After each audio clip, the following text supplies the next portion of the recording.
उत्तर प्रदेश के मुख्यमंत्री योगी आदित्यनाथ ने कहा, पिछले कुछ दिनों से अतिवृष्टि, बिजली गिरने और बादल फटने की अनेक घटनाएं उत्तराखंड और हिमाचल प्रदेश के अनेक स्थानों पर हुई हैं। अतिवृष्टि के कारण देश के कई भागों में बाढ़ से हालात भी काफी प्रभावित हुए हैं।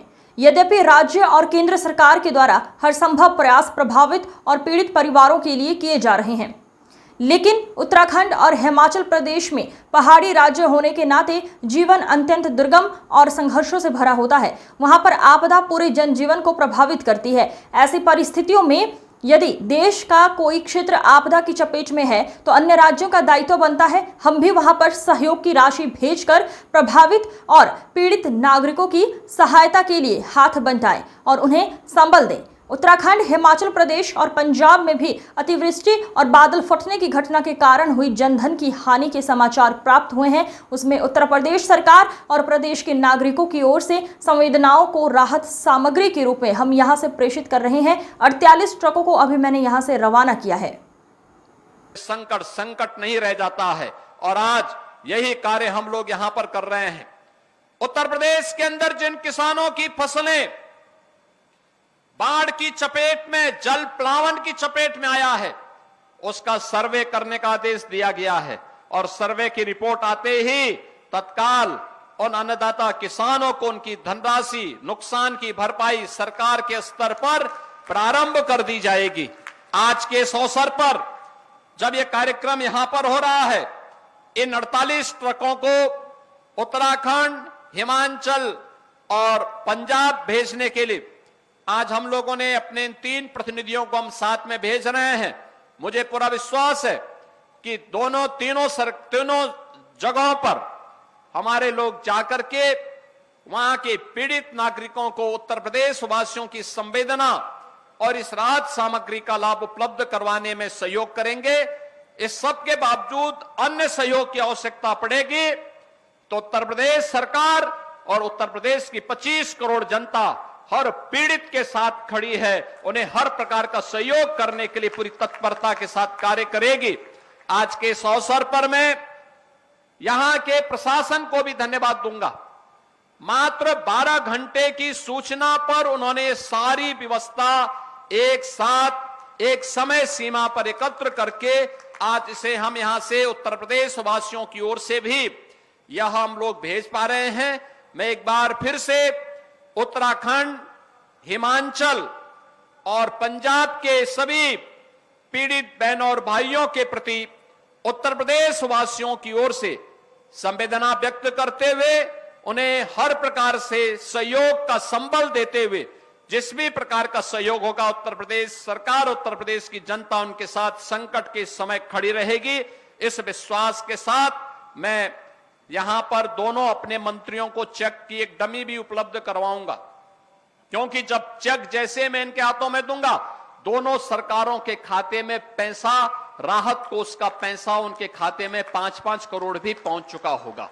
तो मैं ये दोनों डमी चेक यहां पर उपलब्ध करा रहा हूं। आज के इस अवसर पर एक बार फिर से आप सबके प्रति भी कि आपदा के समय सतर्कता और सावधानी हम सबके लिए भी आवश्यक है, क्योंकि जल ज्यादा आता है और कभी कभी जल में हम सावधानी नहीं रखते, इसके कारण डायरिया हो जाता है।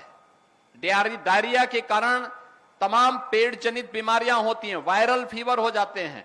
तो एक पानी अगर आप गर्म करके उबाल करके रख करके उसी का सेवन करेंगे तो वह लाभदायक होगा, पेट जनित बीमारियों से आपको बचाएगा और जल की शुद्धि इस समय तमाम प्रकार की बीमारियों से बचाता है, डायरिया से भी बचाता है और जल एकत्र न होने दें।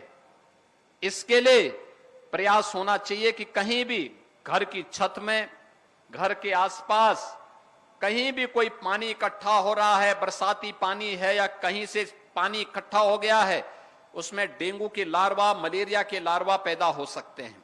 साफ सफाई, छिड़काव की व्यवस्था का ध्यान रखने की आवश्यकता है।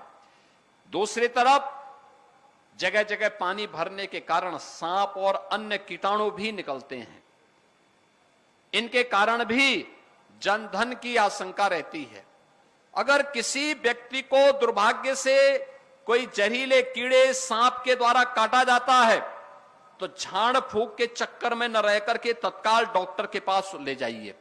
हर सीएससी में, डिस्ट्रिक्ट हॉस्पिटल में यह व्यवस्था दी गई है। सांप और किसी भी जहरीले जीव के काटने के कारण वहां पर उसके वैक्सीन उपलब्ध करवाए गए हैं। आप तत्काल उनको ये व्यवस्था उपलब्ध करवाने में अपना योगदान दे सकते हैं। कोई कुत्ता वह पालतू ही क्यों ना हो, स्ट्रीट डॉग हो या कोई जंगली जानवर काट दे रहा है, तत्काल जाकर के उसका वैक्सीन ले लें। एंटी रेबीज के भी वैक्सीन है, उसको भी वहां ले लेने की आवश्यकता है। और बचाव जितना हो सकता है उसका बचाव भी हम सबको सावधानी पूर्वक करना होगा, क्योंकि जब आप बचाव करेंगे, और ये सीजन प्रकृति को फलने फूलने का सीजन होता है, लेकिन सतर्कता भी उतनी आवश्यक होती है। तो ये सतर्कता आपकी आगे आने वाले समय में पर्व और त्योहारों के उत्साह और उमंग में बदलेगी, क्योंकि आज से पितृपक्ष भी प्रारंभ हो गया है। पितृपक्ष प्रारंभ होने पर सभी पितरों को तर्पण देने का कार्यक्रम भी होता है। हम लोग इस कार्यक्रम को करेंगे। इसके उपरांत शारदीय नवरात्रि के कार्यक्रम आ जाएंगे। शारदीय नवरात्रि जगत जननी मां भगवती की अनुष्ठान के कार्यक्रम और 9 तिथियों